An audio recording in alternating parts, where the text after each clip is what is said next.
minister becomes so haughty, so powerful, you know, that the constitution becomes like his tool, that it is important for us to have a definite date and a cutoff point for any prime minister, because nobody has all the answers. I agree.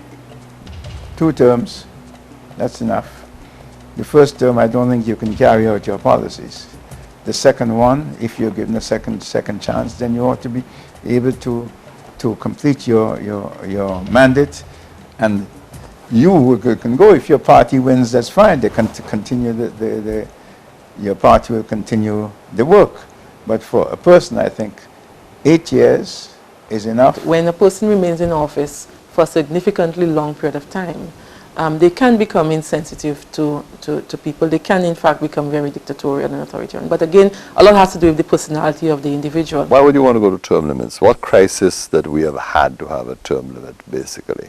I think you have to trust people to make judgments about these matters. Let them decide if they want somebody to serve 2 terms, and I think they have a mechanism to do so. That is the mechanism of the electorate. I think we need to preserve their democratic right to make those decisions and to make their judgments. And of course, if they are wrong in their judgments and their consequences, then they must bear those consequences. For us, being in the Americas, look at what America, which was a former colony of England, had done. We believe that the dating of elections and the voting of a president by all of the people, in our view and in my view today, I have to emphasize that, in my view today, is a superior part of the American Constitution.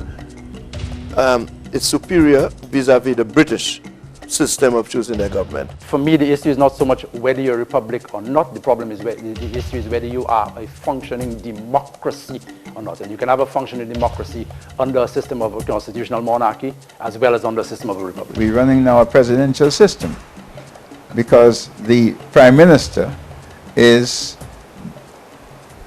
in fact, all-powerful. The whole system that he can appoint and dismiss his ministers, etc., is giving too much power. As a matter of fact, I believe we should find a way, either through a presidential form of government, a republican form, to get the head of state to have executive powers, but to be elected by all the people at a time outside of general election. In fact, the powers that are in the hands of the prime minister is really presidential. But he represents a constituency. He doesn't represent, when he's elected from a constituency, not from the whole island. Now, when you're prime minister, you become prime minister of the entire country. And consequently, the entire country should have an input in choosing you, not just a little cabal in the party.